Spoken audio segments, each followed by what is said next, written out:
Hello and welcome everybody to the Buy Round quarter season report. It is hard to believe we are a quarter of the way through. I'm not going to say it's flown by. It's gone at a usual pace. I'm not one of these people that can't believe their perception of time. Like, oh, it feels like yesterday, or it feels like we're just getting off the plane to Vegas. No, it doesn't. You know, it feels like about 7 weeks in.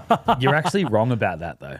What? Time does change depending on what you're doing. Like, it's not just every minute doesn't feel the same. Like, if you're in a really busy period, time does feel quicker. I agree, Charlie. Like, that's actually a genuine thing that they've studied, I'm pretty sure, as well. So look that up.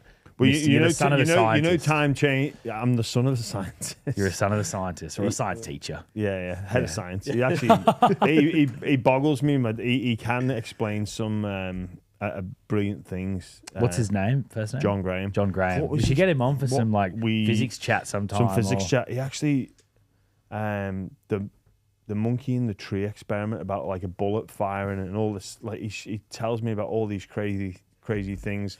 I think I've spoken to you before. We were walking along the beach and I was asking about like the rotations of the planet and stuff. And we were walking and like we were like spinning around, like showing like how, you know, I was the moon and he was the Earth. This explains a lot. Yeah, this explains a lot. There's a fair bit of weirdness going on there. But on to the quarter season report. We are officially a quarter of the way through. We're recording this on Friday of round 7. So we've just witnessed the Manly Seagulls beat the North Queensland Cowboys. That was poor display from the Cowboys, which will be reflected in their rating. So we're going to go through each club's rating, give it between A+ and Charlie, you've gone all the way to F. Well, F is the lowest you can get on a report card. No, I think you can get a U.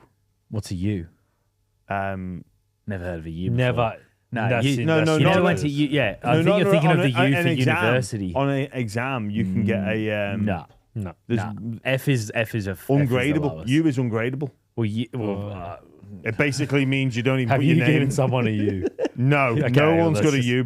But on our old test in England, it was A to F. Yeah. I think a U is like ungradable.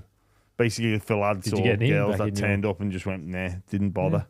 Yeah. Well, I reckon that's probably an English thing, not an Australian thing. Okay, well, we are here in Australian, but, you know, we're multicultural, not monocultural. Did you ever fail anything? At school? Yeah. I was actually all right at school. I can imagine that. Yeah. You're a smart guy. Yeah, I actually offered my some exam results to one of my friends because his was I was leaving to go and go with the first team into pre-season training. Yeah. I got my AS level results, and one of my mates got his. His were worse than mine. I said, if you want to take mine, you can take them. I would like, lad, I'm not allowed to. I was like, yeah, I'm not going to probably need these. So I would have failed science if it wasn't for the great Anthony Tran, who was a kid in my class who I sat next to for all exams, and I would just copy his exam for science. Yeah. Anthony Tran, he was a good fella, good lad. There's no copying of our results here. No. So we've gone through, myself, Luke, and you, Charlie, each club, an A to F. But before we do that, I want to give Luke Keary a grading. For everything he's brought to the podcast. And it was highlighted today. We talk about people that go in and change a culture of an organisation. And, you know, the podcast was supposed to start at 9. And, you know, if it was myself and Charlie, I reckon, you know, we're probably still in the cafe now, walking over, sipping our not 3/4 lattes. That is the negative on you when we come to your performance review. But you've brought about this early culture. We're all here nice and early. We're kicking off early. We're getting stuck into the action. But you do drink 3/4 lattes. I've had a lot of feedback on that. How's positive or no? Big no. A lot of people had never heard of it before. I hadn't.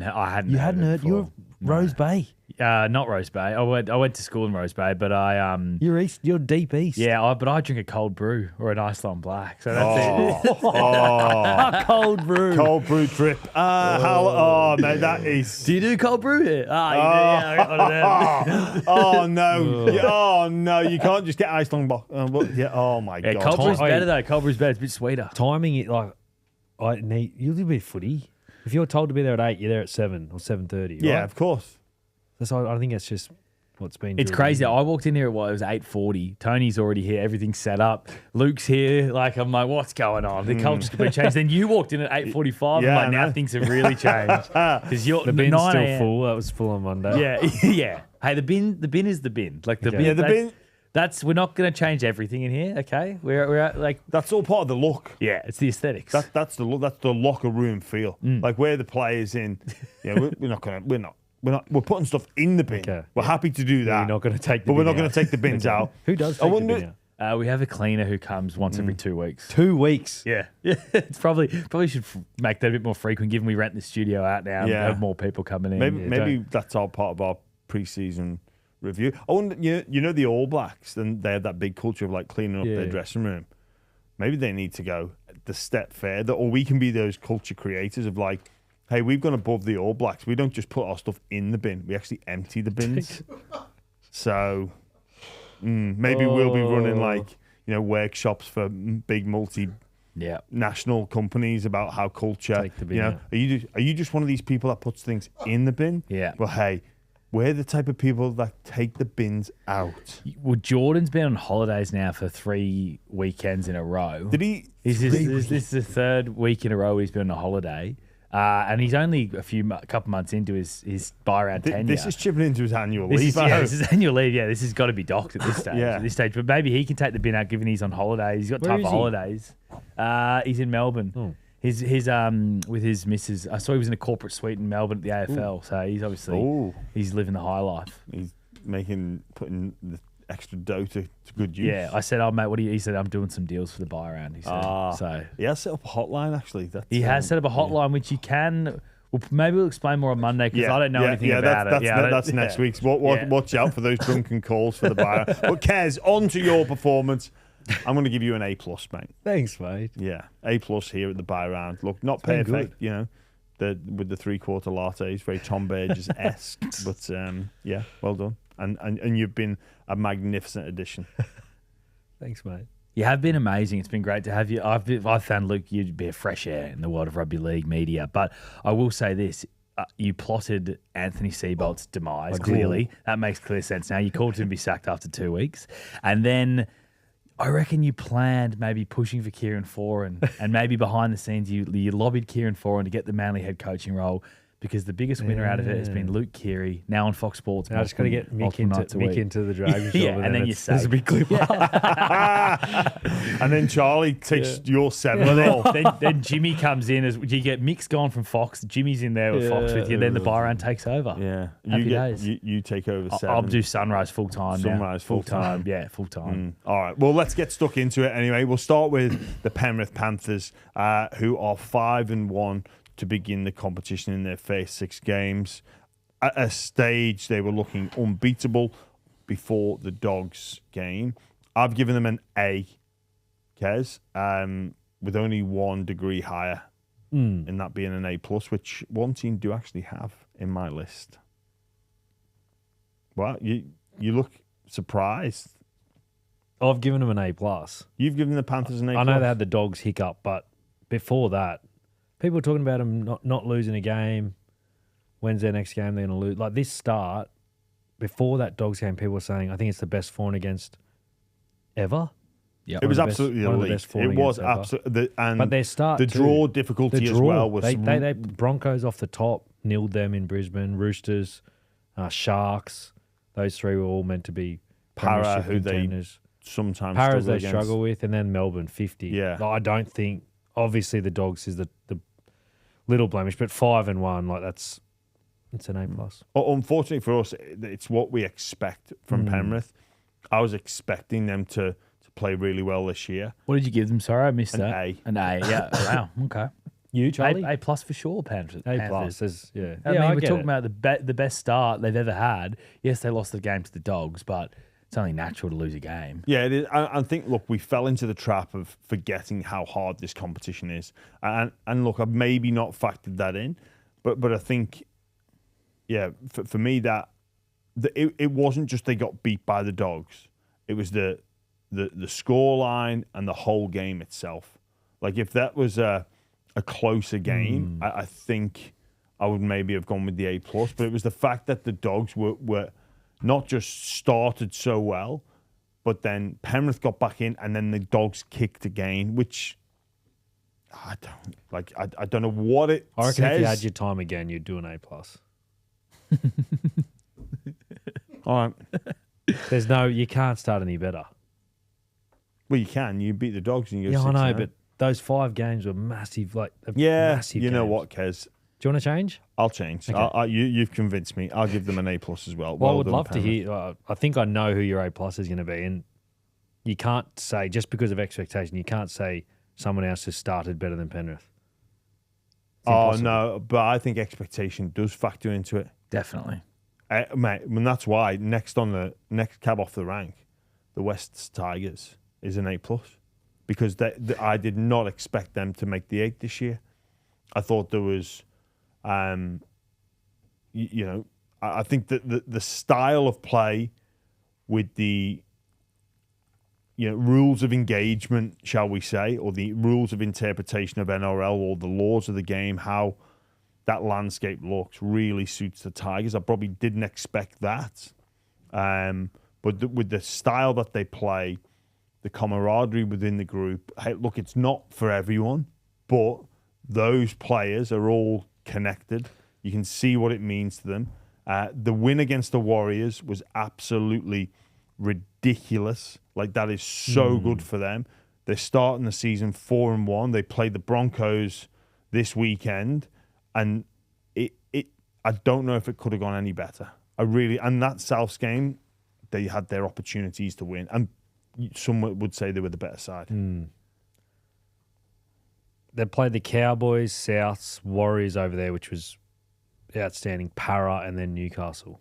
So they haven't played. Yeah, the draw's Melbourne, been Brisbane, Sharks, Roosters. I've given them an A. I'm the same with you. Outstanding, but not an A+. They're an A+ for sure. Yeah, I think they're A+ for sure. Mate, you can say they're not good wins. The Cowboys are sitting. No, in the they're top good 8. wins. They're good wins, but they're not the Brisbane. They haven't played the top teams. Their next Penrith, 4 weeks are Brisbane. Yeah, massive. it's They massive got month. Brisbane Raiders, Huge Shark Storm. Yeah, and that will be a huge test. But for me, what the foundations of the season have been set. They've had good starts to the season under Benji before, so they've got off to winning starts. 3-0 in I think 2018. That wouldn't have been under Benji. Right? No. The past 2 seasons they've actually started really well, and then faded. I think you've got to factor in losing Luai as well. Like, that is huge, and I think that speaks to where they're at as a football club. That agree. You can lose your main player, or someone who should be your main player, and then still win. Especially going over to New Zealand, they had no right to win that game. Taylor May's been injured as well. Yeah. Big loss. They've actually got depth now, the Tigers. Yeah. They've actually got a proper first-grade squad, where in previous years, if they lost a player, they would just have no one of high quality to replace. They've actually got a real squad. Or Jock Madden gets exposed, which probably suggests that their style is a systems-based style. Yeah. And I think I've said this before about every club would speak about next man up. Everyone does it. And it's a bit of a boring reason. I really don't like it, the next man up mentality. I mean, come on. Everyone's talking about that. But actually doing it looks different. And the Tigers are not just talking the talk, they're walking the walk. We spoke about on Monday that next month, and you said 2-2, they'd be happy. I said they could easily go 3 or 4 of those. If they get through that period with 3 or 4 wins, they are genuine title contenders, because Brisbane, Canberra, Sharks, Melbourne. Honestly, you know what I mean? No, if they beat they're them going to win the comp. Well, You know what what do you mean? Not going to win the comp, the Tigers. Let's just simmer that down a little Charlie, bit. Let's simmer that down. mate, the vulnerability of a lot of teams at the moment, they could. They can't win They the comp. could. And You'll know who they are after 4 weeks. You'll know exactly who they are. No, but we'll look fast tracking. It's not beyond the realms of possibility. It doesn't look like this. No, he's declared it. He's declared it. Yeah, the interpretations and the way the game's being played, very attacking based, lots of points. That suits them. And then when it comes to the finals, like, look, I would say they might have to get someone to do their dirty work and beat Penrith for them, like a Bulldogs. And then if it's them and a new team, like the Bulldogs in the final, like anything could happen. Brisbane look vulnerable. Raiders, obviously Storm. Like there's a lot, things are happening this season. We just look at the ladder at the moment. Things are happening this season. Like Brisbane, Dolphins, Storm. I had those three in the top 4 or 5 in the comp. 3 of those are out the 8 at the moment. Yeah, but it's very early days. I know it We're is. only 7 rounds in now. I know, but again, Brisbane and Storm haven't dealt with Origin yet. That's a really good point around Origin, but I mean, the Tigers, if you put them in a finals game against Penrith, you're obviously picking Penrith. Yeah. If you put the Tigers in a finals game against the Warriors, I think you'd take the Warriors. We haven't seen them against these two. That's what I mean. We saw them against the Warriors. They beat the Warriors this month. But that was a weird game for the Warriors. That was like they were so up to start the season. They had a sort of an emotional dump. It was a weird game. I would take the Dogs over the Tigers. I would take the Sharks over the Tigers. I would take... So what'd you give them? Yeah, I gave them an A+. Because that's how incredible the start's been. Okay. They've won 5 of 6 games. Yeah, they could grow into becoming title contenders. No, they can't one win big the comp. advantage for the Tigers, and this is something I like to look at. They have a bye in round 23. Now, just enough time to rest up before attacking the back end of the season. There are also some other teams that have late buys that I'm going to highlight a little bit later. One of those, the Storm in round 24, the ability to finish in the top 8 with that. Also, the Raiders are buying round 26. Like if they, with where they start at 2 and 4, like that buy then freshens you right up. But we'll talk about all those teams a little bit later on. But Tigers, a late buy, very favourable. They pretty much have a buy in round 27, the Tigers as well, because Penrith will rest everyone because they'll have secured first or second spot. They'll be happy. Most days, likely so, they will, yeah. So yeah. Yeah. On to the Warriors. I've gone with a B+ for the Warriors. Yeah, they've had a couple of hiccups, but that performance in Melbourne, that's the type of game they're gonna need.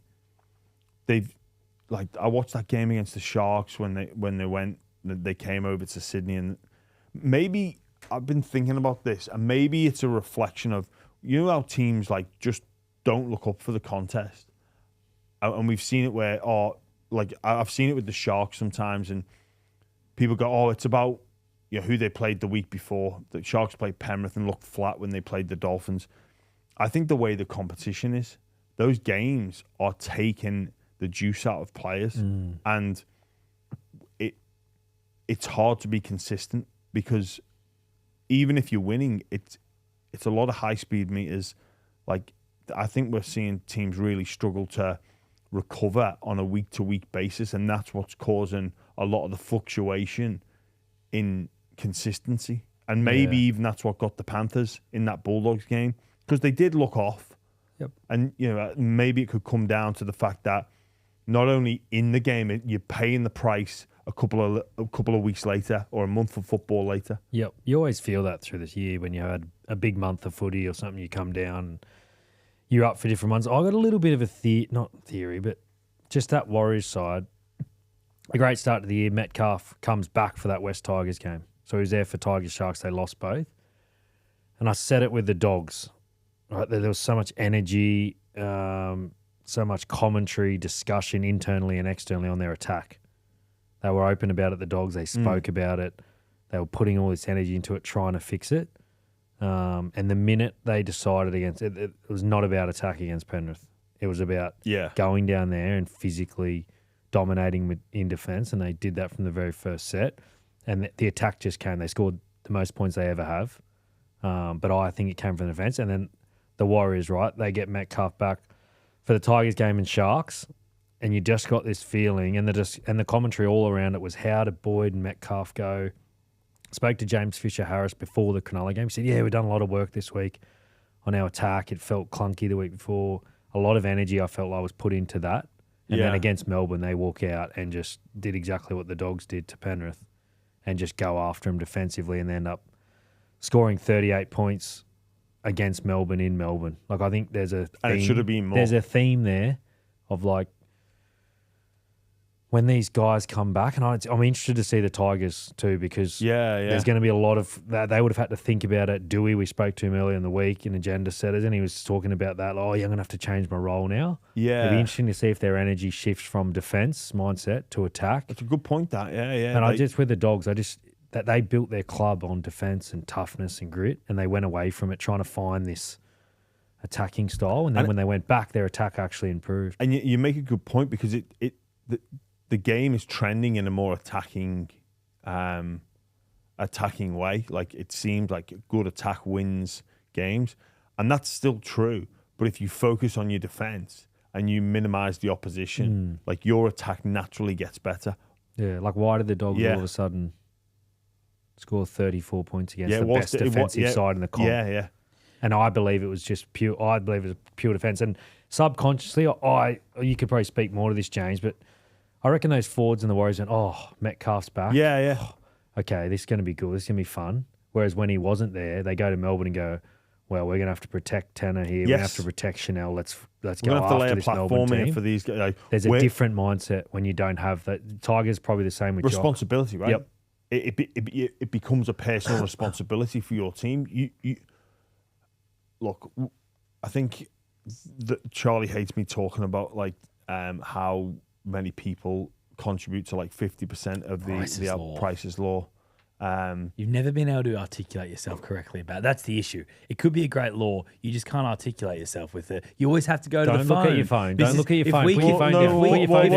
This is the issue you get into. I want to get it right. It's like 25% of the work is done by 4 people in the team. Yeah, but that's the thing. You just if you have to get your phone, it takes away from it. No, it just doesn't. why You've taken the shine off the theory. So a small number of individuals in a group will be responsible for a disproportionate large share of the output. So the produce of about 50%. Yeah, but you lost me because you're not even looking at it. Yeah, you're not engaging with us. Oh, that's right. Okay. Not engaging with us. Charlie. So the Warriors can win the title. So the Warriors there, yeah, you're right. Internally, Kez, they're probably looking and going, well, Metcalf's back, so he's going to take care of a lot of the business. He's going to do the important things. He's going to be in charge of what we're doing. And then when he's not there, the forwards go, well, shit, I better step up to the plate here. We've got to do more about it. It's only natural in somebody's absence that you think you take that responsibility, especially with the likes of James Fisher-Harris. And also, there's an element of leadership of letting other people shine, and maybe that is the case when Metcalf's in. It's like, well, I'm going to naturally just hand over the reins to him.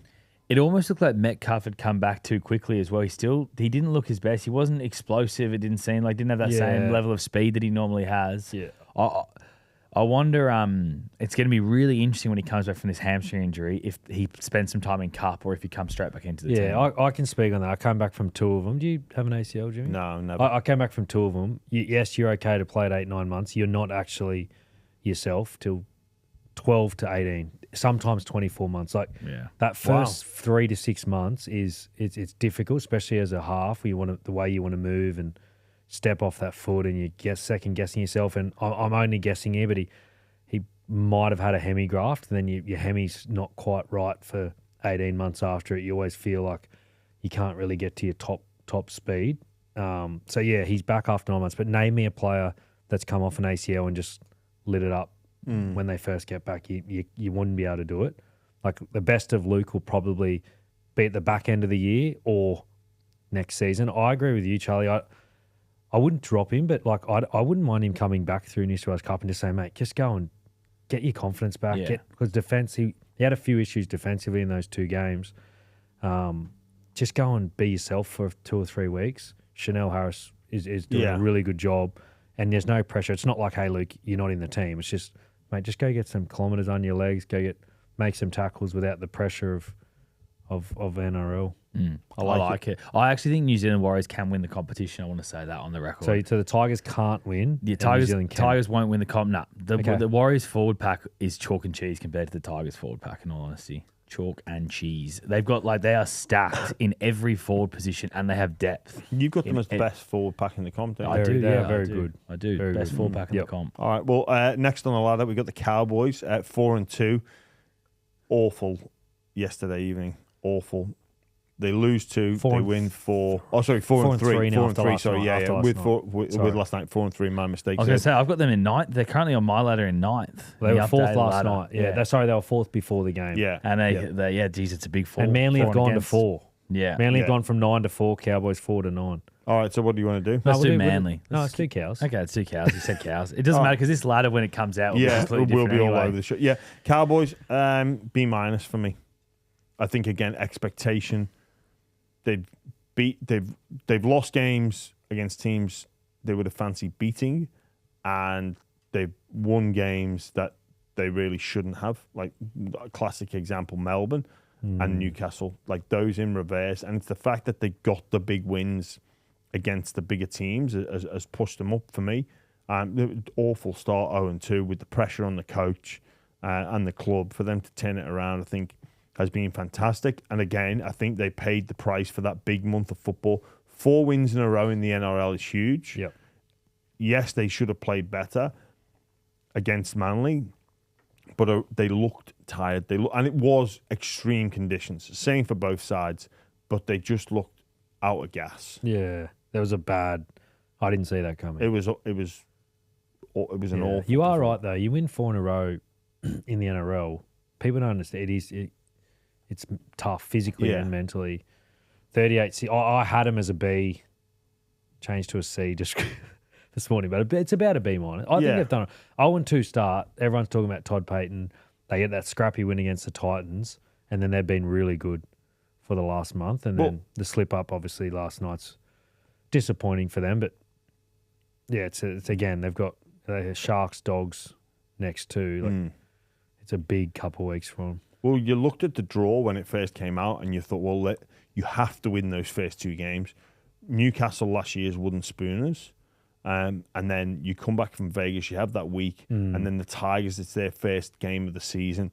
And then with the game, and also the Titans, it was like, well, you have to win those first 3 to set yourself up to be in contention. Talk of he's got 10 games. Well, we thought he needed to bank those first 3. Yep. And then almost ride it out, go even Steven. But now at 4 and 3, I feel a bit for Coach Payton because all their hard, even the way they defended, they've been good, right? Wellens has come. I think he's changed their defense a little bit. They haven't leaked ridiculous. Like the Brisbane game was a bit of a crazy one, but they've been good before that. Nilled the Dragons 24 against the Storm, which is decent, and they were good those first 3 games. They didn't concede over 20. Last night was a big step backwards in that department, which has been their Achilles heel. But they've got a team there. Like you talk about forward packs, you look at that pack and you go, well, it's one of the better ones in the competition. Jason Taumalolo, if we're giving him a grade, I'd give him an A for the year. He's been incredible. Enormous. I thought the Cowboys were a B minus as well, Jimmy. You speak about Payton though, and he's got the 10 games. So next 2 Sharks, Dogs. If they lose 2, does he survive the 10 games? I couldn't believe. So I could believe it at the start of the year, but then 4 in a row, and the noise started pretty quickly. It's a bit hard to believe. I think they're going okay. But that's it. They're sure. just going okay, aren't they? And are they going to accept being okay? No, they're not up there. They're not. He's not re-signed for 20 No, seasons. he's So they're going to have to make a contracted. decision soon, right? Yeah. They've got players trying to re-sign and have a coach. They're going to have to make a decision soon about next year. I don't know if that affects. It affects the whole atmosphere and the whole energy within a club because Coach Payton, is he fighting for his future? He clearly is fighting for his future. Versus if he gives him that security, he's obviously much more comfortable. There's less pressure on him on a week-to-week basis, and then does that give the players the boost of we've fought for our coach? Or not. It sometimes could go the other way of maybe the players were looking for a change of voice. Yeah. At what point, as an organisation, do you go, we need to make a decision about next year of who our leader's going to be, Like at what point in the season? Is it now? Is it 2 weeks? Is it halfway? Because like the other thing is too, if they decide, okay, we're going to go in a different direction, like there's not many coaches. Blake Green. There's not. We don't mean there's Brent not a Reed line will of throw coaches. Blake Dean Young has had some time there. Yeah. Brad Arthur would be. But surely, would be are they in the talking mix. about? They've got to be talking about this, right? In Yeah. the background, going if we move on at some point. Clearly, it's the best coaching opportunity that could become available by far. If you look at every job that's Roster, secured, yeah. insecure, that Cowboys job is the best job by a mile. That I think this it has the potential over these next fortnight to become a real story because they're gonna have to show their hand very soon. Yeah. About whether Todd's the man going forward or not, and then if they decide he's not, does that mean Todd? Like, Yeah. Can you just see out the season? Yeah. Well. Is that a bit awkward? I mean, Yeah. Adam O'Brien did it. It turned into a disaster Yeah. at the end. I think Payton would probably walk away. I think Payton, if he then is unavailable, if I was the Dragons, I'd have a look at Todd Payton. Because Yeah. there's not a stack of Yeah. amazing coaches out there. You know, a guy who could be good for the Cowboys would be Ben Teo. Defensive-minded coach, also really good at connecting a group of players. You know, in Townsville, you have a lot of guys who aren't from Townsville playing up there. You need to bring that community feel for the club. I think he'd be a good shout for sure. Yeah. But I think, talk of round, he's got 10 games. It was first to save his job. They really do need to make a call. Out of respect for Todd, really. You can't keep him hanging on. Well, if you can't keep him. Yeah, you've got to be brave and say rather. But what if they can't- re-signed him today, and then he loses the next 4? Well, that's and then you get the that's- Shane Flanagan issue. Well, that's the. And then you got to that's- pay him out a crazy amount. Well, that's the decision that you make. Well, you're not giving him the job for the season. You've got to know and understand as a club and an organisation that he's the man to take control and all the variables that come with sport that are controllable and uncontrollable. Well, he's the man that's in charge. We've seen enough evidence to say, okay, we've spoken to the right people or the important people that this is going to affect, and we're happy and we're safe in the knowledge that this is our man moving forward. There's no guarantees. They But I should think know that, right? They should know, and they should have a feel for that, Kez, about whether or not this is the person to guide the club for the next 2 to 3 seasons. Yep. It's a conservative board as well. Like they don't like sacking coaches. So I think that's probably why they're taking their time. They want to make sure they make the right decision. And again, look, I've looked at decision-making processes in depth with a company that I do some work for, Explore Performance, and just Do you talk Price's Law with them? Do you bring that up? Sometimes. No, Yeah. I don't actually. But like you don't. You sometimes you can't afford to wait. Like time. Yeah, and you can't wait for all the bits of information. You can't wait for the Cowboys to guarantee playing finals. It's a maybe at the moment. Yep. If they wait all that way to figure out if the Cowboys are going to play finals, well, you're going to miss out on some opportunities or not maximise your club's potential. Next on the list, we've got South Sydney Rabbitohs. I'm giving them a B, 3-2 to start the season. Still a bit of a work in progress. But a much better start, a much better season is lining up for South than what transpired last season. Obviously, better news on the injury front. Obviously, Jai Gray, David Feet are missing for a little bit, but last year it was horrible on the injury front. I think Cam Murray's been brilliant since coming back. Cody Walker still looks very capable out there, despite being mid-30s. Good enough start to the season for Souths. Yeah, I'll B-, same as Cowboys. They've been good without being great. Lost that Roosters game. They lost the Raiders last week. Was a bit of a crazy game. Great win against the Dogs on Good Friday. They've shown signs, and you can tell by Wayne in the presses, he knows he's got a good team there, and I reckon he's fighting with them a bit about getting him up every week. I think they're win loss. Beat the Tigers too when Luai went down. But there is a good team there. Yeah, there's a good team there. And if they can get it together and stay healthy, that's the one thing. They need to stay healthy through that back end. Wayne has the ability to get them deep into that finals. Yeah, you're right. He probably realises. He knows. The way he's talking, he knows there's something there. Yeah, South's in a 2-3 year window. Yep. That will be the feeling. And that's the expectation within with Payne coming next year. Keon this year. I reckon that they're building. Yep. Yeah, absolutely. I had a question for you boys. South Sydney, after round 12, they because they play the Cowboys in round 12, so they fly to Townsville. After that, they won't have a flight for the whole season except for going to the Gold Coast in round 26. Wow. They play in Sydney for the rest of the year and Canberra once. Oh, you know what, Kez? I remember that year. Remember that year they were on the road ridiculously. I remember that. That was the year JD got moved on. I can't. Or the year before. No, the year before. There was a run in. They had an awful run. T-shirts. Remember that? They made the Rock T-shirts. Yeah. No, I don't think it makes much of a difference. Okay. Sorry. I used to love some like. Yeah, I used to love going going away. Yeah. Sometimes it's a bit not boring, but. I know what you mean. Hang out with the boys. So that because it feels like a huge advantage though to just know, hey, we're in Sydney, we can keep up. We don't have to train away from Sydney. Yeah, maybe. Except they'll go. What will they? Would you stay overnight and play in Canberra? Yep, definitely. Yeah, so you get the bus down. Definitely. Yeah. The I had South as a B as well, Jimmy, but I tipped them my 8 to start the year. I had them at 8th. I reckon they won't make the 8. I don't think they'll play finals. No, I think they'll slip away. They're in that pack Yeah. of probably Oh, see, I think 5th to 12. Yeah, like there's a big pack of teams. Yeah. The Roosters are in there. They're all in there, those teams. Yeah, I think Souths are higher up on that in that pack though. Yeah, same. But I think they'll probably fall out just with the teams that are outside the 8, the teams that could come good. I just think South could be the team that falls away. And I mean, we're recording this Friday.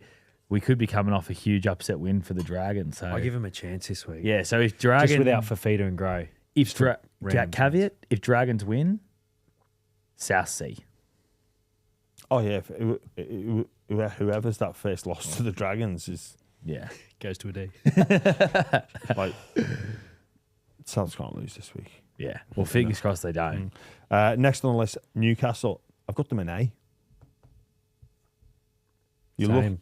I've got them an A. Yeah. Like above and beyond. Like we talk of expectation.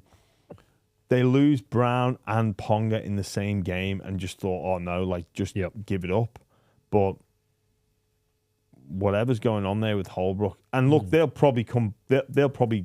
I think they are a team that you could forgive them for fading away. Very young pack. You can argue high energy, but you can argue they lost their third best player too, Bradman Best. Yeah.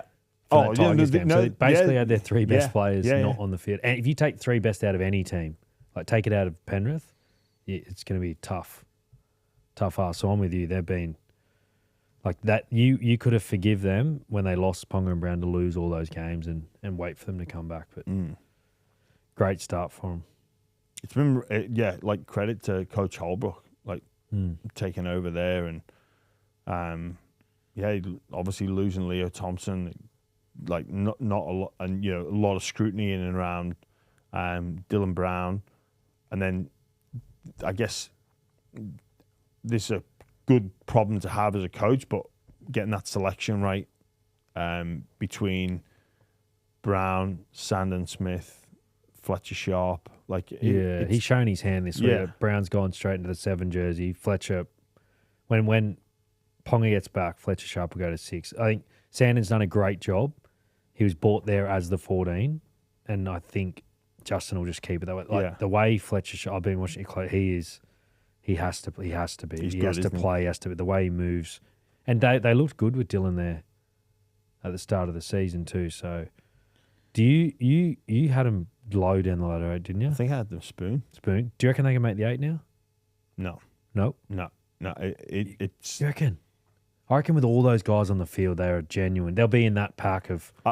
Teams fight. There'll be things that happen at the end of the year which determine it, but I think they're right in the fight. Yeah, I just worry it's been a fast start and they could fade away.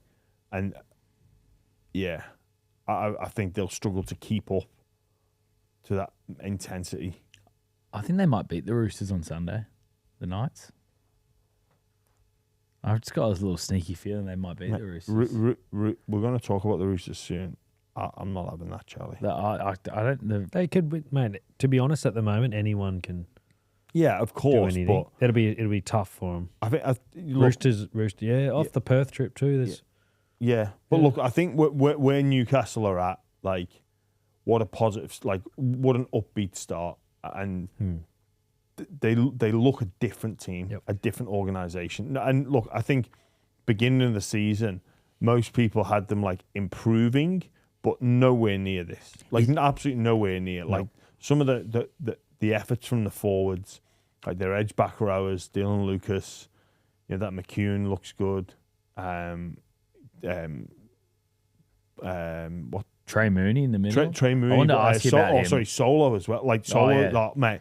Like he looks like he's got more to give as well. But this, like we've spoken about a number of other clubs. The NRL is bloody tough to keep going, and those forwards they're going to absorb so much. But I think that it at the halfway point when we're reviewing, it might be a bit more realistic where Newcastle are at. Forward packs need an alpha. Is Trey Mooney at that level where he can be an alpha of a forward pack? He can become that person, I think.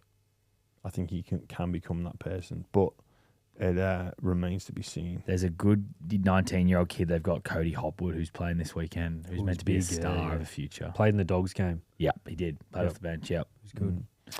Speaking of dogs, next up. Doggies. C+ for me. What are you laughing at? I had them a B-. I had them a B. Yeah, I think that obviously you've got to be a little bit harsher. I think they've been good. They had the really tough period, but like I said, I thought they just put way too much energy, time into their attack. Everything was about that. I think Cam Serraldo decided in that, like, it was telling when he just dropped Sean O'Sullivan off the bench and just said, like, what are we doing? Let's stop this, or because I said it. Matt Burton's probably sitting on the field going, can come off at any minute here or move to centre. And it was about, no, let's get back to who we are and what we've built our club on over the last couple of years. And they did that. And that, to be honest, they did it in round 1 and round 2 against Canberra. They had that defensive mindset, defensive attitude. They won them. Then they got a little bit lost there for a few weeks, but really found their way. Like that win now, they know at the back end of the year, if they run into them, they've got the game and the team to beat them. A lot has to go right for them in between, but they know they can do it. That's the only team in the competition that knows they can beat Penrith, them and Brisbane, who did it last year. So big tick for them. They just need to get through these games. Like they need to get themselves in that top 4, and they need to get through the not so big games to then really give themselves a good chance at the back end. Well, and that's it for me. Like I've got high expectations for this Bulldogs team, and I expect them to go toe-to-toe with Penrith. I've seen them do it in previous years. Like last year, they had that 8-6 game. I've seen them go toe-to-toe. What I don't think this team can afford to do is have any more slip-ups. And that's why I've got them at a C, because to lose to Newcastle and Souths, like I've got Newcastle down the lower end. Yeah, they're over. We've just given them an A. And you mentioned Souths. Some have them in that pack. You think they're going to miss the 8. I think that's a game. It's obviously an emotional game as well. Good Friday. I think that's a game that they should have won. And when you get to the back end of the season, Kez, you know what this is like. Talking about top 4, Charlie, you're saying the Warriors need to be top 2. Well, that home field advantage for the Dogs. If they're sitting in and around 3-5 or 3-6, like you look back and you go, what were we doing losing that game against Newcastle? I think you can maybe afford 2 of those a year. No, you can couple, But, a quarter in, you can't afford 2 every quarter. No. Because you're going to come up against, you're going to come up against, Penrith again, the Storm, the Broncos, Raiders again, potentially. And you're going to have these big games that even though you play well, you lose. But you can't afford 2 games a quarter that you drop. There's 8 games. Like you just can't afford to do it. They're going to look back and there was just a lot of weird stuff going on through that period. The Sean O'Sullivan stuff, the Bronson Cherry stuff. Hopefully that's behind them now, and they'll look back and go, "That was what were we doing?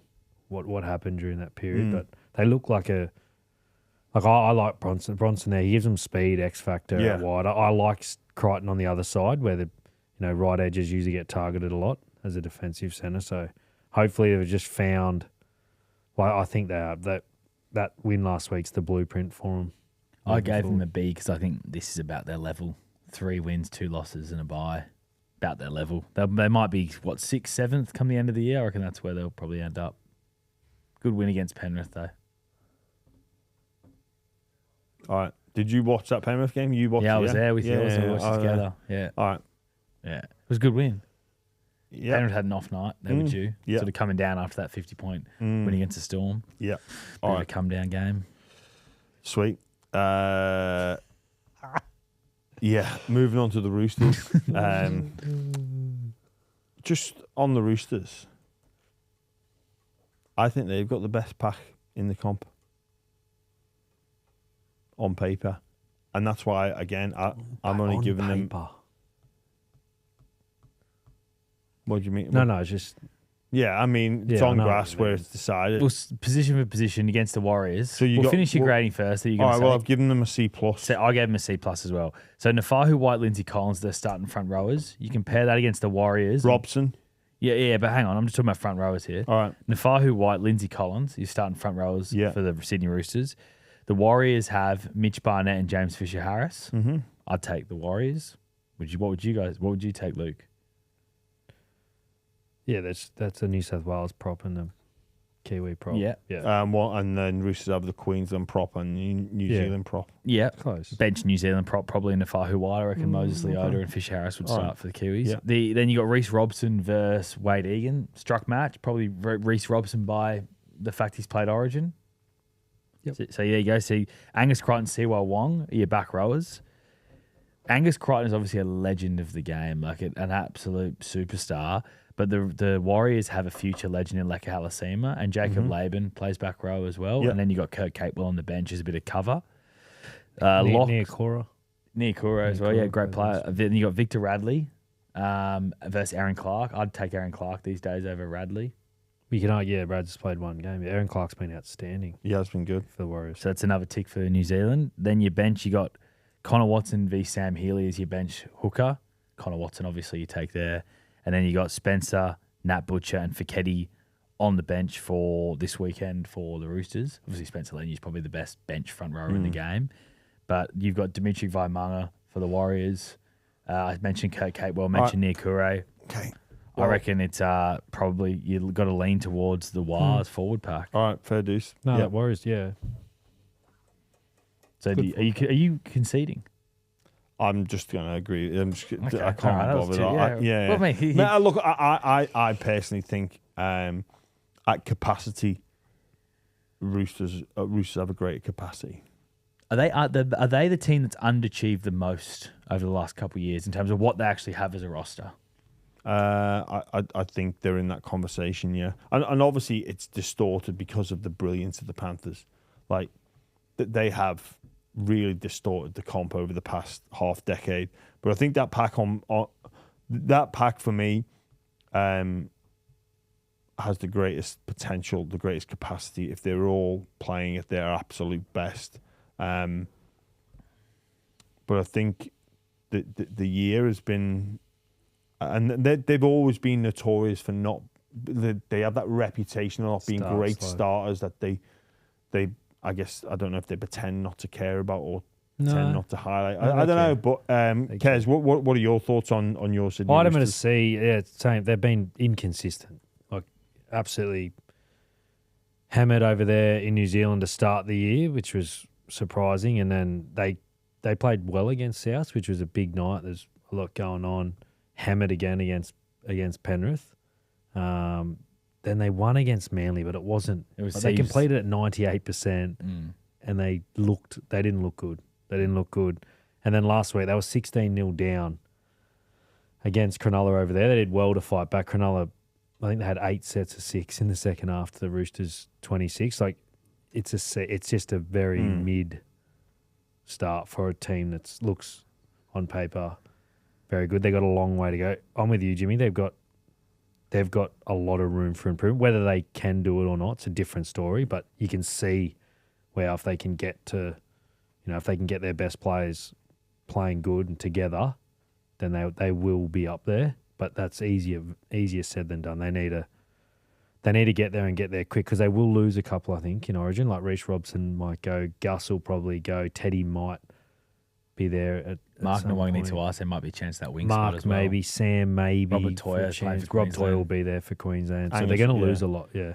Yeah, there's a lot of potential players to be on Origin representative duty. Just on the Roosters, I still struggle to look. For me, it's a team that when it all goes really, really well with their passing, their offloads, and their free will, their tackle 1, tackle 0 kicks at times, it's all brilliant, and when it all comes off, it's outstanding, and it seems to come in 80-minute blocks of it all being really good, and then the next game, nothing sticks. And I just wonder if they're chasing it too much. We hear this all the time: the Roosters way, the Roosters DNA, and I highlight Mark Nwongi to us saying this because I don't think he can become an NRL player at any other club. I think he had to go to the Sydney Roosters to become an NRL player. Really? Yeah, well, mate, if you look at his output in those first couple of games, I was watching that thinking, like, he is costing this team here way too much. He's just so vulnerable under the high ball. It was and then even now he comes up with like all or nothing plays, and he gets them right 8 out of 10, 4 out of 5. But sometimes he doesn't, and even to be encouraged to even try that. I don't know if there's another club that give him that license on the wing. Right, he plays on the wing, right? Yeah. And it does produce these moments of brilliance. But a lot of clubs would be like, get to the back of the field and carve the ball out here. We don't need you to do that. Yeah. And even, you even go back to last year under the, that try he scored against the Dogs last year. Everyone puts a highlight reel. Yeah. They lost that game, and he was a huge factor in why they lost because he kept dropping he couldn't catch. Yep, the Robbo's ball. mentioned it times. But that's the highlight reel, and that's the where this conversation came from originally. It's like that's the Roosters way, but it brings out these like Sam Walker. I don't know if Sam Walker can be Sam at many other clubs. I think they'd ask him to play a different role. Yeah, if that makes sense. He kicks the ball on tackle 1 and tackle 1 after a set restart. You think about the fatigue in. If I'm a middle, which I was, if Sam Walker kicks the ball, I'm like, happy days. Like just conceded a 6 again. Yeah. Like hopefully one of my back 5 clean that up. Yeah. No, I agree. Robbo's probably been known for that, where he'll give you the rope to go and express yourself and do what you want and play footy, and doesn't harp on errors or talk about it too much. And it's been their Achilles heel, discipline and errors over the last few years. So I think they're trying to make a shift in that area, but it's difficult after a long time. You got your own philosophy and theory on how to play. It's difficult after a long time to change quickly. You got this Roosters jersey behind you, Adidas Roosters jersey, very nice jersey. But on the back of that neckline, you can see it says, "We play for premierships." It's the longest drought now for the Sydney Roosters between grand finals. Yep. Surely, internally, the Roosters must be disappointed with how things have been travelling. Oh, yeah. You lose one year, they're disappointed. Yeah. I remember after we won 18-19, we bowled out 10-20 in straight sets, and it was like, oh, dear, that didn't go right. And there was a lot of people not happy about it, which is fair enough. And you're thinking, well, they just won the two before that. But you don't.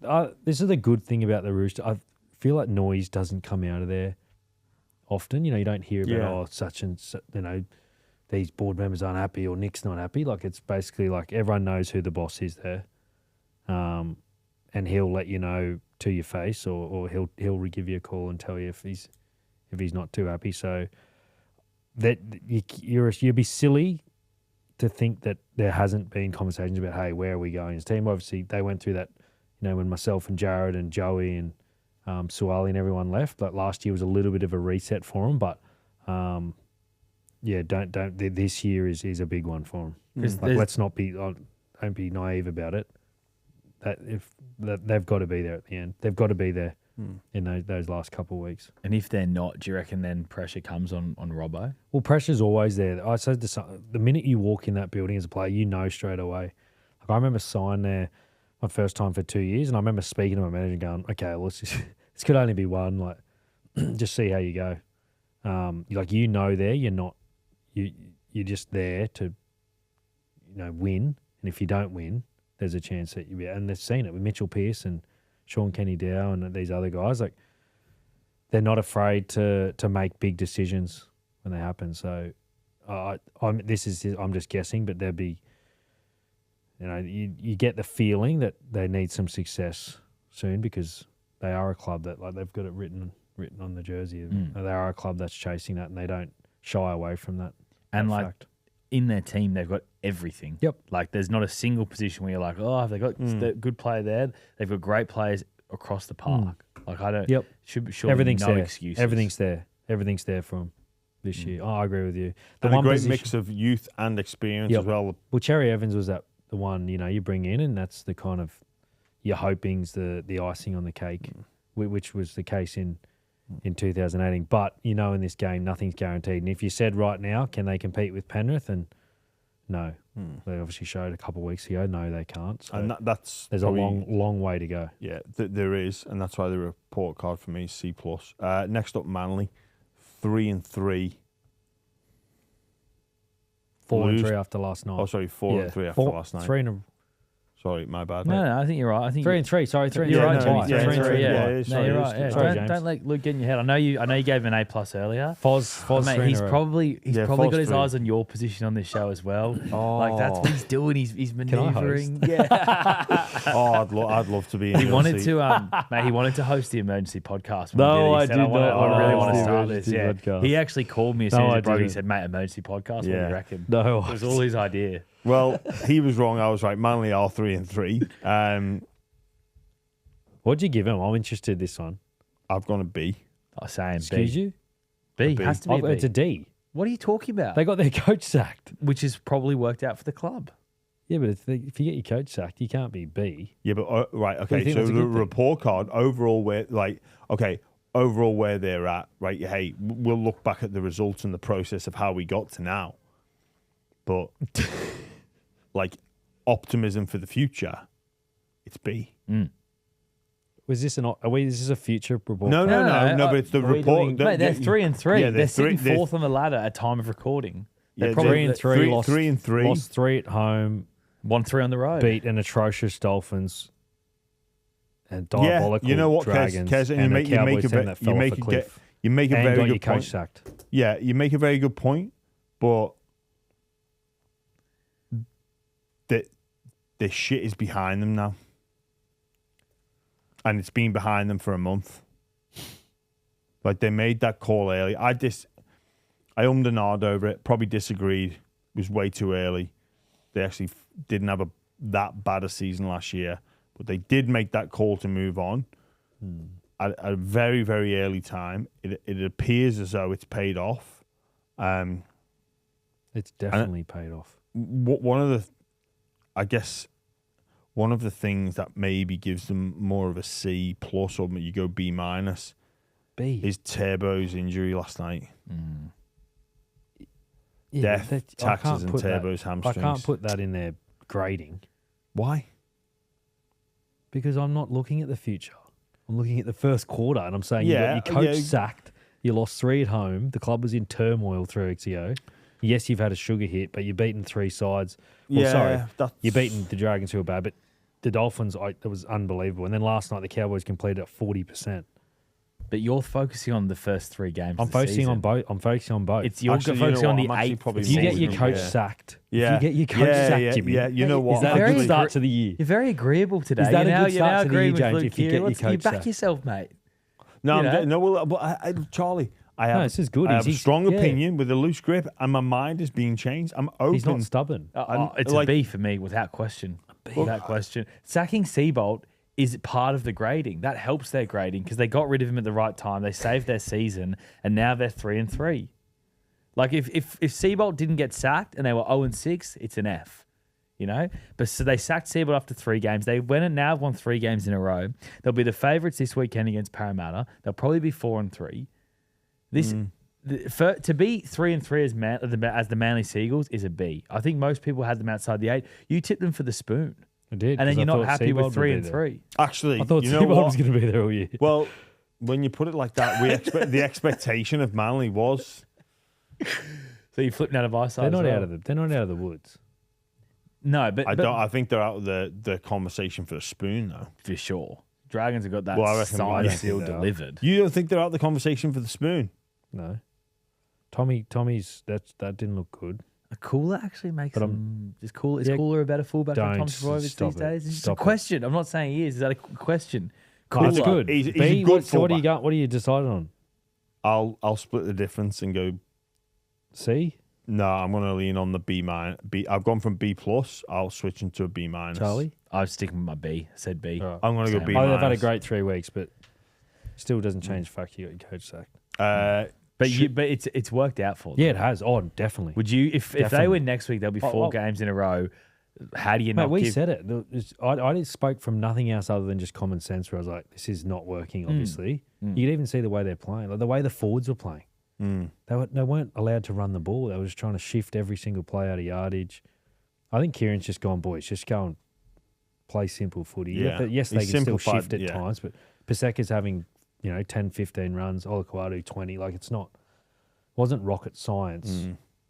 Wade Graham said something. Wade Graham said something really interesting off air at Triple M on Thursday during the game at halftime. He said, "Watch Manly; they keep going on the short side." And Kieran Foran as a player used to love going on the short side. So Brooksy's benefited from it. Yeah, yes, massively. I want to ask you guys though: if they win 4 in a row, is he going to be the head coach? Then are they going to give him a full-time head coaching deal? I get the gut feeling they will, just because of the he's fan favourite. Played with Jason King. Scott Penn looks like he wants to do the right thing by the fans. Whether it's the right decision or not, I don't know. But this happened with Freddie at the Roosters. He took over interim, did really well, and then I think it was the 2nd or 3rd year. Look, struggled. Wasn't he eating the banana or the sandwiches in the coach's muffin? The coach's muffin. Meat glazed. I don't know if Foz has got. I don't think Foz has that in him. Well, look for me on Foz, he'll have been so anxious these past 3. He'll feel like he's at capacity in terms of like coaching. He'll feel like his head will be a spin. It's all new.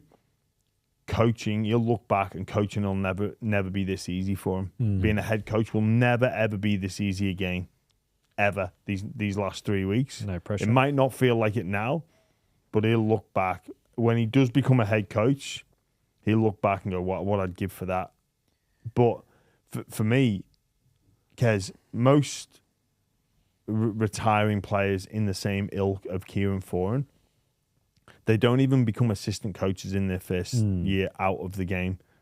Like, he missed the start of the preseason. He would have felt like it's almost thrown into the deep end to become an NRL assistant coach without any prior knowledge of being in the coaching game. Not prior knowledge of the game, being in that coaching game. And it is different.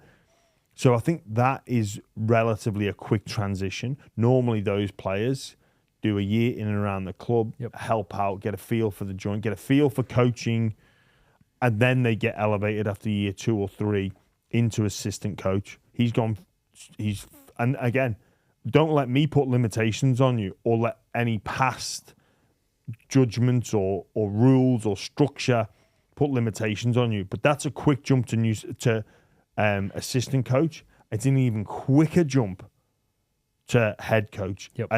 And I worry about Kieran's long-term coaching being affected by this. I could be wrong, but I just think it's too much too soon. There's a reason why star players like Kieran Foran don't leave the game. Sorry, there's a reason why they don't leave the game and immediately become head coaches, because that used to happen, captain coaches, and there's a reason why it doesn't anymore.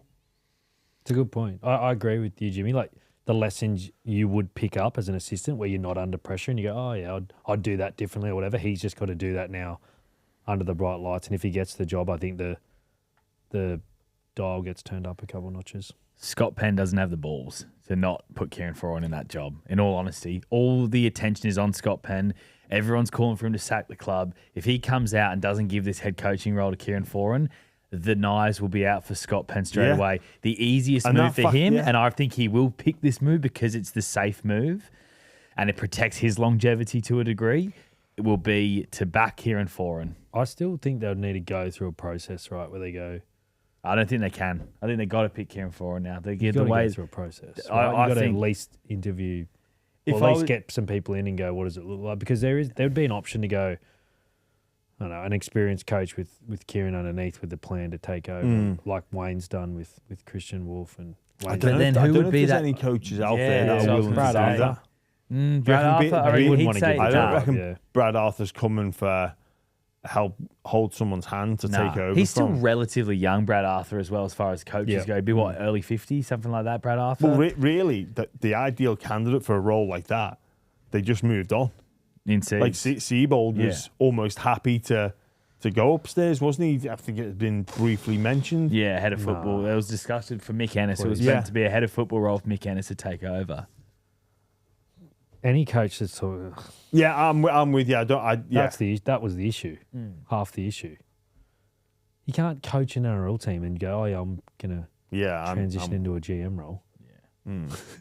That's why he's where he is. If I was Kieran Foran's manager, I would be pushing to get this deal done in the next 12 days because you beat Parramatta, you win 4 in a row. This is the best moment of the year for Kieran Foran to get the deal. Get it done now if you're Kieran Foran's manager. Well, yeah, but hang on a minute. You're just looking at it from very short-term thinking there, Charlie. Yeah. What's best, But that's his role as a manager. To think in the short term to get in the job. No, it's not. The best. The thing as a manager is to advise your client what's best for you long term. And what might be best for Kieran long term is not taking this job now, despite every ounce of your fibre saying, like, I've always wanted to be a head coach and I can do it right now. It's almost impossible to think about the future in that. And you've got this huge potential opportunity right in front of you. We're talking about Manly making the decision. Kieran Foran might want to make that brave decision and say, I'm just going to do what I'm doing now to the end of the season, but I don't want this role full time. I'd be amazed if he did.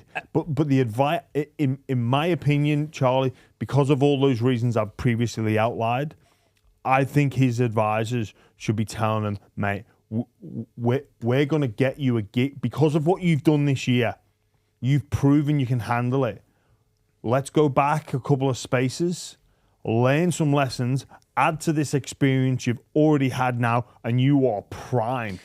As opposed to fast-tracking everything, like I said, coaching never being as easy, it becomes all that more difficult. This could ruin Kieran as a coach. I think he's actually got a brilliant opportunity to learn so much, go back a couple of spaces, learn even more, and then he is primed for a role anywhere in the NRL. Because the pitch becomes, I've already coached the team and I've got the experience of being an assistant. But the Manly Seagulls mean everything to him. And the Manly Seagulls job might not be available for another 15 years. This might be the time. This might be the only time that it becomes available. Is right here, right now. Kieran Foran, right? He's not a one-club player by any stretch of the imagination. It means everything to him. Mate, he played Look, I'm not taking away from that. But he also played for the Dogs, for Para, and the Warriors and the Titans. Yeah, and most of his success came at the Manly Seagulls. Of course it did. And that club does mean a lot to him. It does mean a lot to him. A lot to him. And I'll say this to you, Jimmy. You can get, sweet, if you're Kieran Foran, sweet, okay. Yeah, you can go back as an assistant. Here's $120,000 a year to be the assistant coach here at Manly. you can be the head coach and get $700,000 a year. Well, I think I know which one I'd want if I was Kieran Foran. Well, one thing's for sure. I don't think he's getting 700 to be the head coach. He'd be one of the lowest paid head coaches because of his lack of experience. He's getting way more than 120 to be the assistant. He was getting only 120 before. Okay, that's what he was getting. 120 to be the assistant. Plus he was watching Fox Sports. Fox. Yeah. Well, Luke, what's he getting paid at Fox Sports? I agree with you, G. The more you're talking, the more it's made sense to me. Making sense to me. But like even Price's Law. The long-term view. I think you guys are underestimating the financial reward as well. I agree with that, Charlie. That's the short-term thing. Okay. James is saying that's not out of the realm of possibility. All right, but so you're right. Okay, but the Manly job might not be available for 10, 15 years. And I know you'll say, he'll take another gig. Sure, but this is the chance to coach Manly, Kieran. All right. This is the chance to coach the side that you love. I'll tell you this. Did he win a premiership with? Yeah, he did. Didn't he? Yeah, he did. He won a premiership with in 11. Yeah. I'll tell you this, Charlie. The Manly job will become available again within the next 10, 15 years. Okay, maybe we'll see. I'll guarantee that. It will become available again within the next 10 to 15 years. And also, you're talking there about getting this 750 now, for 1 or 2 years? And then that'd be a 3-year deal for Kieran Foran if I was his manager. 3-year deal. Okay, well, you know what? You're coming to the club and I'm going, well, unlucky, you're getting 2. Maybe you get 3, 750, and he lost 2 and then he gets paid out. All right, that's brilliant. That's money in the bank for now. Then what? But then if his coaching career didn't work out, he could walk into an assistant Fox Sports role. Easily. Okay, so then he goes back to the original money that he's on now. Yeah. And this is all about money, by the way. This is all. No, I'm not saying it's about money. I said the Manly Seagulls job means a lot to him. Yeah. So then he goes back a few. So he goes forward a few spaces on this 750 a year, and then he has to go back a few spaces when he gets sacked, because I don't think he'd be in the position to go straight into another job, and then he's back to this place that he's at now, and then maybe his coaching career is finished and ruined. I think this idea that you need to have done a long apprenticeship as an assistant coach is not correct anymore. Charlie, I think you've just seen what Benji's been able to do by getting thrust straight into the environment. He's done no apprenticeship. I know. Not a long apprenticeship. But he's been a leader at a football club, which is... He's a tactical guy. I think as an older player, do we overstate the difference? Like an assistant coach, I think ex-players walk into assistant coaches straight away and have success. This is not coaching. What he's doing now is not actually coaching. There's a lot more to it. He is coaching. He's not doing all the other shit. Out of interest, do you think he's learnt more in the last 3 weeks as head coach than he did in the first 3 weeks as an assistant coach? No. Of course he's learned more, but what's he learned now? I think if he gets, say, you got the job this week, like all of a sudden you've got he's then responsible for the roster. Yeah. He's then responsible for his assistant. He's responsible for that. A lot more comes onto his... Well, put some good assistants around. He's got Jim Dimmock, who's a very, very experienced assistant alongside him. Put some other good assistants alongside you, and away you go. I see both ways, but I reckon I agree with Jimmy, but I think if Kieran gets a chance, it's going to be too hard to. It's too hard. It's too hard to ignore that emotional. It's right there in front of So then, if you're his manager, get him the deal in the next 2 weeks. Now. Yeah, if you're thinking like that. Yeah. If you're thinking, this is the time to strike. All right. Well, all right, next team. Let's rattle through. We've gone. Sorry about that. No, we've just gone heavy onto Kieran Foran in the report card. I mean, A+ for Kieran Foran. A+ for Kieran Foran. A+ for Kieran. D for the Manly. The Cronulla Sharks next. I've got them 3-3. I'm between a D and a C. I don't. I've got them as a C, the same as the Roosters, because it's been literally the same. They're just good, then just bad. Like last week, 16-0 up, I went, oh, here we go. Yeah. After they just won 2 in a row against Canberra and the Warriors. And then they were fantastic in those two, against 2 of last year's, Canberra last year's minor premiers, Warriors were 5th. I thought, awesome. They've been on both ends. Titans 50, they were disappointing against Penrith, but not horrible. Horrible against the Dolphins, and then 2 good games just to get them back. And then you thought that Roosters Sharks game was a big one, because the loser came out of it going, geez, we're not only behind these top teams now, we're behind, the loser of that one's, you're in that next pack, and they were really bad that second half, which you don't associate with the Craig Fitzgibbon side, to be that poor with the ball and ill-disciplined. Yeah, we've spoken about Jimmy. I just think Adam's the one. He hasn't been bad. I just think he's the one that's got to carry him like Payne Payne and Paddy did for Brisbane. Like I think Adam's the one that has to him on his back if they're to do anything. Yeah, C- for me. C, the same as the Roosters. I think they're exactly the same. C as well. All right, Brisbane Broncos next. Again, another team 3-3. Injuries probably affected their season and their ratio of or their record, their win-loss record. C for me. C's fair. I think because some of the off-field stuff as well, losing Ben Teo. Yeah. Losing the news that Payne Haas is leaving. That, I mean, I don't know if you can take that into account for the grading for the first 6 games, but yeah, some tough defeats. Losing at home to the Cowboys when they should have probably won that game. Losing to Parramatta at home as well was a really poor defeat. So C sounds about fair. I've got him at a B. Okay, why? 0-2 start. There was a lot of noise. Like the noise around the club was. I haven't seen it for a team that's coming off a premiership, and then to break the hoodoo in Melbourne. I think it was 11 or 12 years. But the win against Melbourne doesn't necessarily mean as much now. Yeah, but it was a good win. I think it was 14-0 down at halftime, which Melbourne don't get run down at halftime like that. Done it twice to them now, and then they went the 3. I know it was the Dolphins and Titans, but the injuries that they've suffered, like even without Hunt, Reynolds, Walsh, like it's been tough. Payne, you can tell he's carrying a few niggles. They lose Carrigan this week. I just think they've been okay. They've been there, but they've fought through a lot of adversity. Even to lose Ben Tia, that's huge. Like another bit of noise that they've had to kind of sift through. This is the Broncos. Hated or adored, they're never going to be ignored. Everything is a story. Yeah. When you've got your Dogs, your media manager Roosters, blowing up Dogs. with former captains and the Gordon Taylor stuff. There's been a lot that's gone on. It's part of the territory with the Brisbane Broncos. That's why they're the biggest club in Australia. I think it looks it just this is weekend's what it big. If they lose this weekend, which is big possibility against Tigers at Campbelltown, season starts. Well, their first bye is round 12, which is just around that Origin period. Yep. They've got they played the Tigers. They were outsiders to win. Maybe they won. Who knows? But then they've got Dogs, Chooks, Manly at Brookvale Oval, and then the Warriors in Magic Round. That's a tough four. It's a tough run.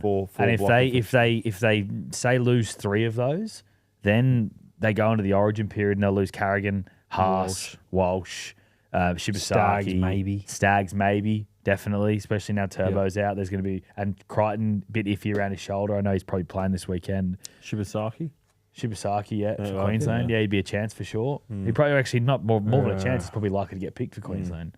So then they lose all those players. Then if they struggle during the Origin period, they could actually be in danger of missing the 8. Yeah, they're the same. They're in the same basket. There's Brisbane, Sharks, Roosters, Souths. They're all the same. They're all sitting in the same record, basically. I'd throw the Dogs in there. Yeah, the Dogs the same.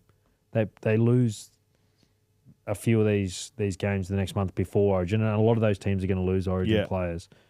It's a tough back end. The NRL has looked after them. So I said they've got the buy-in round 12. They've looked after them. They have. Because let's hear the next few buys. They've got round 16 and then round 19. So which other teams would have 3 buys in 7 weeks? Yeah, but that's not. I wouldn't want that as a player. Yeah, no, but it helps. I'd rather one at the back. No, but it helps them get through this Origin period. Yeah, but it doesn't. Like you say, you want one at the back end. You want one at the back end just to give you a reset and then a few rounds into. And also that means that those Origin players don't actually get any time off. Yeah, that's a false reward. Like Payne Haas, Reece Walsh, Patrick Carrigan. Well, no, I think the round 19 buy is after Origin. I think that's after game 3. So they get one after Origin, but they maybe don't back up, but they don't actually get a week off, or well they do just after Origin, and then they've got to get back to work. So, but look, all the off-field stuff, it does factor into it. We mentioned a couple of other clubs that does or doesn't factor in, but I think the Broncos, probably a C for me, and then the half-season report's going to be really interesting. Next up, the Dolphins, D for me. Like, really, and D for disappointing. Like, so much hype and so much expectation for them this year. They've just not turned up to some games. D-. I had Luke. I'm D. I'm the same. We all I think me and you spoke about Jimmy. Dolphins and the Eels were the two we thought take that next step. I thought definitely Dolphins. Eels, I was unsure. Yeah, I just can't. The defense, like it's a problem at the back end of last year, and they've got it. Their pack is at a very, very capable forward pack, powerful. Some Origin players in their internationals. Like the 50 against Manly at home is just. Yeah, that was an awful game. That was an awful game from the Dolphins. Bizarre. They need to get their act together. Next up, Melbourne Storm. 2-3 to start the season. I've given them a D. 2-4, Jimmy. 2-4. 2-4 to start the season. Lost 4 in a row. Yeah, lost 4 in a row. 2-4. Wow. Yeah, I gave them an E. 2-4. An E to start the season. Yeah, an E. That's my worst grading of every team. What? Is it? My worst grading of every team, the Melbourne Storm. Well, I've given them a C minus. I've given them a D. Are you guys not a bit more disappointed? Melbourne C minus. I like, am, this is but a premiership contender. I'm also like they've lost. Like look at what's happened off the field. Yeah, like Paps goes, Nelson goes, Tui has a stroke. Eli Katoa, their best on it. He was their best player last year, in my opinion. Probably him and Hughes and Sean Bloor hasn't been there. They've had to blood all these young guys. Xavier Coates has been out. They tried to get Zach, couldn't get him. They've had to blood all these young kids on the edge. Like there's been a lot that's gone on there. Craig came out and said it during the week. Yeah, there's a lot of things outside of their control, and they haven't. Other than the Penrith, they were really bad. Sorry, they weren't even that bad. They completed 94%. Yes, just got blown off the park. They got bullied by the Warriors, but they haven't been like horrible. Brisbane came from behind. Like there's been games they've been in, but there's a few traits like exactly. Yes. They were high completion against the Panthers and got 50 put on them. Like, that's alarming. Even go back to that first game against Para. Para found some joy on the edges, and I know they pumped them. Yeah. But early in the game, Para actually exploited some weaknesses on their edge defence. And like I say, you hold your gloves up against Penrith by completing high, and you still get annihilated. That's not good. The good thing for the Storm is, like say, by around 24, forecasting ahead, they'll be teams will say you can't win it from outside the top 4. The way the Melbourne Storm are at 2 and 4, maybe they are lower down the table, but still in the 8. Where do you think they finish? At the moment, mate. At the moment, probably between 5 and 8. Charlie, 6, I reckon. Storm. Yeah, but if they get that. The advantage of having a bye in round 24 is absolutely crucial for a team just outside the 8. And the way I'm forecasting it, I think there's 2 sides that could really take advantage of that and have a different approach to the final, given they get some late weeks off. I've got a theory on Craig Bellamy and the Melbourne Storm. I actually think Craig Bellamy knew this was going to happen, that this season was going to be maybe a down year. They obviously lost 2 grand finals in a row. The emotional baggage of that is a big thing to deal with, but he has been doing 1-year extensions. When did he sign? And he signed in February. He announced a 2-year extension on top of this year to sign until the end of 2028. And I wonder if he saw this year coming and he said, I can't jump off this team. Charlie. Yeah, I can't jump off. That is brilliant. Thanks, mate. Thanks, mate.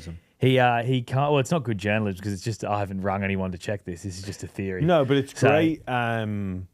Information gathering, it's great critical thinking skills, which is absent in a lot of our members of society. Thank you. But the theory is that basically he knew they were going to have a down year, and he doesn't want to jump off the Melbourne Storm when they're going to be a team that's looking like they're struggling. Yep. So he's done the longer extension to build them back up to be a premiership contender and create more security around that club, help them with things like recruitment and the future of the Melbourne Storm, get them back to a level where they are a title contender again. I think in his eyes, he probably knew they weren't going to compete for the title this year. I do wonder as well just how much last year took out of them and emotionally. We saw it with the Broncos in 24. They had their grand final won in 23 and they couldn't mentally get over it, in my opinion. Melbourne Storm had that game won last year. Yep. It was that trophy. Tui puts that was gets there. That try. Tui gets that. There was so many little, small moments that if either of those go the way of the Storm, they win the premiership. And it is impossible to get over that. you can't delete that from your memory. You could be sitting there as a, and we know Melbourne have won multiple premierships, but a lot of this group haven't. Mm. And that hurts. They're looking at it and like, how many times do they replay that Kamikamitha or the Pappenhausen showing? Like, if he shows and goes, he scores. Yeah, 100%. Like, Reece Walsh doesn't get that fingertip to the pass. If Katoa's a little bit deeper, he'll catch the pass easy. Or Pappenhausen, whoever was it. The score at half time, they should win that game. Yeah, but there were 3 moments that they just blew as well. And that's hard to get over, and maybe they're paying the price for that now. But I've still backed the Storm to be in the 8. The next up, Titans, 2 and 4. D. C minus. C? C minus. I've got a C. Yeah. You guys, you got a C. So this is what you expected for them 2 and 4. Because you had them in your 8. Luke they Keary. Smashed. Luke Keary had the Titans in his 8, and now he's happy with 2 and 4. Hey, he did. Did you have them in the 8? Yeah, I said they'll be fighting for the 8 at the end. I said they'll be there or thereabouts. Yeah, Wow. I did. Which they still could be. Yeah, I know, but 2 and put 4. 50 on If they Para. do 2 and Mate, they're not 4 gonna in be the fighting next for 3 the 8. quarters of the season, they How won't do you be. know? They're not fighting for the 8, mate. You mad? You reckon? They're not. It's a in the 8. project. It is a project, but it can be fast track. They're showing a lot of improvement. 50. There's too many good sides. How many wins do you think it needs to make the 8, Luke? Is 8 Is it enough 12 wins or something? Yeah, No, is you it need 8? 30. You Is it need 8? Because if they get 2 wins every quarter, they'll finish with 8 wins. So we're for the wiping season. everyone out from 2. So Storm Well, 2 and 4. C is like a pass, basically. I think it's been a pass to start the year. They could have. They challenged Brisbane up there. Like Yeah, I've got them as a pass. that one that could have gone either I don't way. think they're going to make the 8. I didn't have them to make the 8. They could have. They should have won the Dolphins game. They should have won the Dolphins game early in the year. It was 14-0. They had their chances against the Cowboys. They ran away. But I think it's been an okay. Like that game on the weekend changed my perspective on him a little bit. Like Keanu Kinney, everyone. That's hard to come back from that injury. Did you ever have any neck injuries? Yeah, but It'd be not hard as to bad come as back that. from that injury. Like to get your confidence back straight away. Like he's going to get better and better. Like Jaden Campbell. Cooper Bye looks like a player. Maybe with look at the style that they play with how the game looks. It's set up for a Titans, and the pleasing thing about Parramatta is when they were in that position, we've seen the Titans have games 36-30. It goes either way. They punish Parramatta, so I've got them at a C. Next up, the Canberra Raiders, another team 2 and 4, but again, caveat. I think they make the 8, but struggle for top 4. They have a bye round 26, which is absolutely massive. I've given them a D for the Canberra Raiders, despite playing really well in all their games. Yeah. They needed to find some victories. They did get that in the end. It was a huge win last time out. Had they have gone to 1 and 5, you're skating on very thin ice. That said, they do play Melbourne tonight, so that for one of those two teams, it's going to be 2 and 5. Yep. So, yeah, Raiders will be. They're still figuring it out. I think that the half situation that's the best is yet to come. They've got some work in front of them to figure that out. Kez, where have you got? Or what's your rating for the Raiders? I'm a bit like you. They haven't played bad. They just haven't been able to win. 2 young halves still trying to gel. I think they'll be fine. Like they've got. Yeah. I like their team. I like what they're doing there. They had a lot of depth across the park. But yeah, it's been a disappointment. Like for them, it's a disappointment. I had them at C. Like it's a disappointing start for them. But you just get the feeling with them when you watch them. You go, wow, okay, this is a good footy side. Yeah. And I think they'll get it together. C minus I had because just with they've got the new life with the Sanders Strange combination, give them a little bit of leeway there. I think the Raiders will win multiple premierships over the next 5 years. They've that's a big Dynasty call. building. We did the bleaker situation ranker. Parramatta, it's got that Penrith feel there, doesn't it? Like I'd all those say, kids. And they're all this good age. Like they're all young. That game tonight, Storm and Canberra. Canberra are in a way better position than the Storm this year, aren't they? Yeah. Like way better. Yeah, definitely. Yeah. On to Parramatta. We've got 2 clubs to get through. Parramatta for me and E. I reckon they've been really really poor. I think losing Lomax has hurt them massively. I think it hurts way more than they thought it would. I think they like that decision back. And I just... What decision? To allow him to go. So you just said no? Said no. Okay. Just said no. Or, yeah, and it would have been... I don't know if they had... Or maybe there was no decision to... I don't know. I think if you know, someone comes to Jason Rolls and says, hey, I'm being offered $1 million, whatever it was, as a coach, you know, I think you do right by that player and go, mate, like that's like life. If you're going to get offered life-changing money, I'm going to allow you to go. It got messy after that, which was the issue, and they got nothing in return. Yeah. That's the problem. You lost an Origin winger, and you got nothing in return. You got Brian Kelly. I wonder how much that distraction has affected both the Storm and Parramatta. Like it shouldn't, but mate, the Parramatta have been decimated. Yeah, are we putting Parra's poor start to the year just purely down to injuries, though, Kez? Or no, not really, because they didn't have any injuries in round one when they got 50 points put on them in Melbourne. Their defence has been poor, which is a bit odd because Rolls is a good defensive coach. So what was your grading? I had them at a D. Yeah, they've been poor. They've been very poor. Like to have 50, I don't care who's in your team, at home against the Titans, to have 50 put on you. Yeah.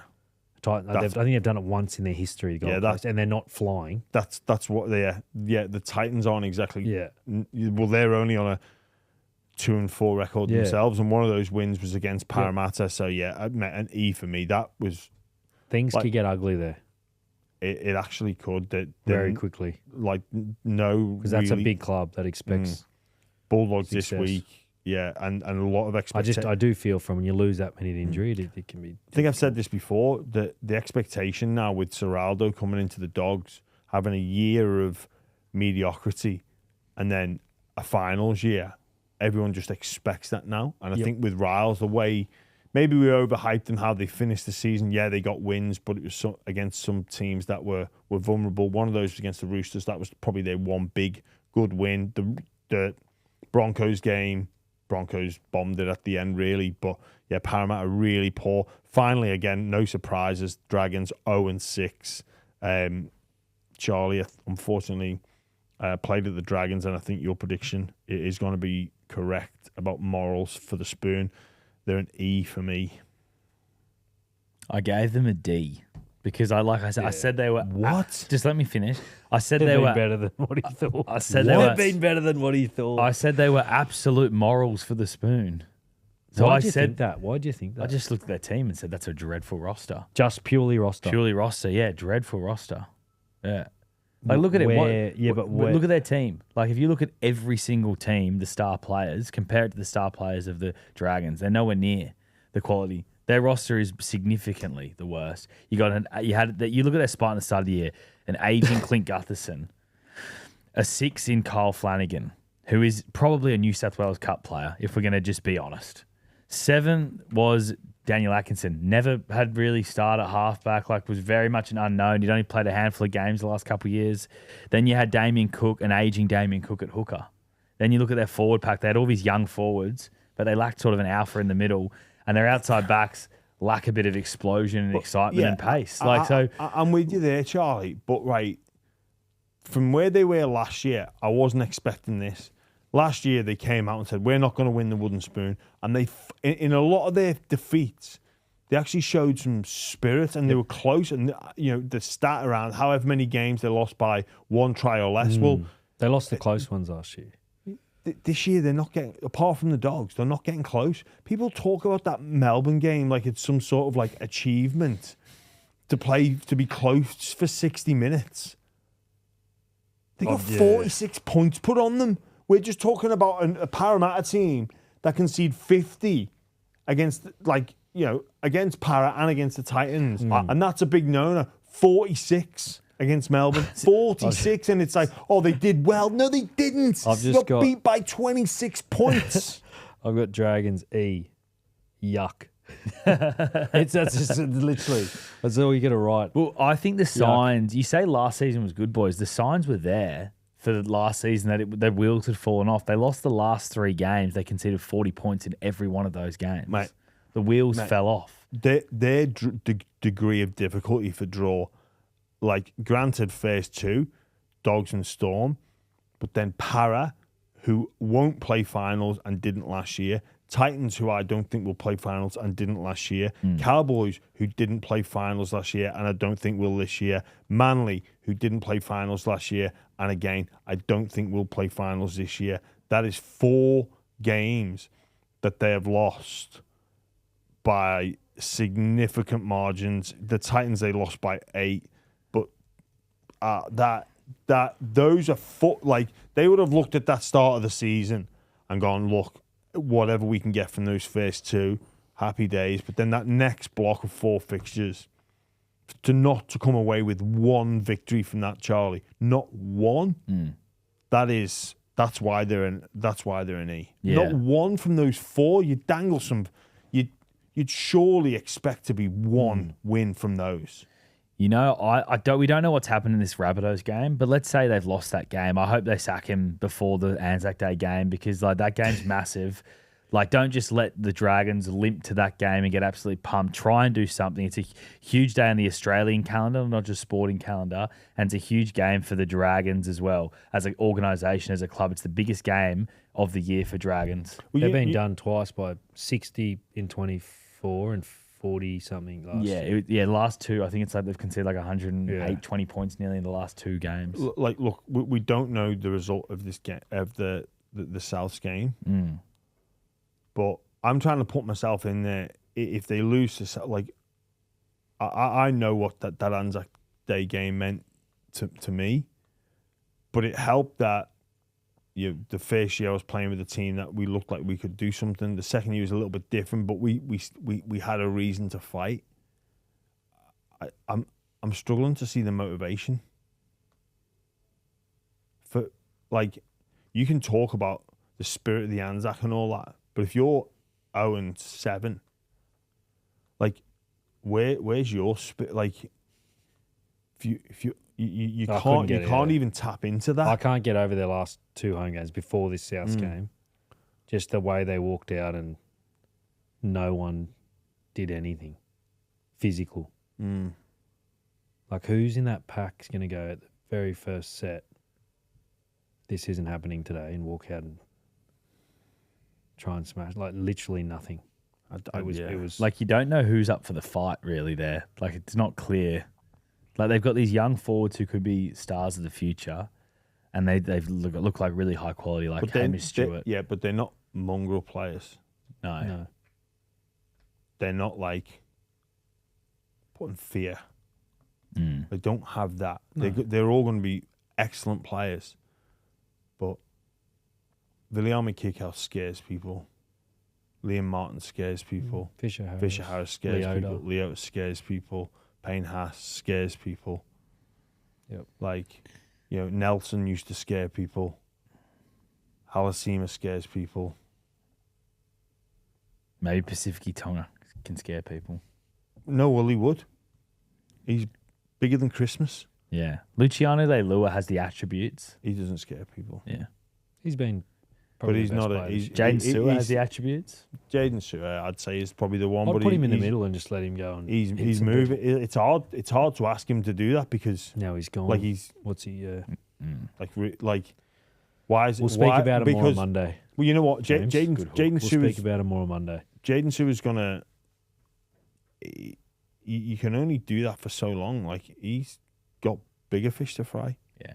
Unfortunately for all Dragons players, but we will be speaking about it more on Monday. Maybe an emergency podcast. It's on one's on the calendar anyway for a Monday record for you two. Emergency podcast. Yeah, well, we could do a Sunday emergency podcast. Are you saying this could be a podcast that has 10 minutes added to it at the top?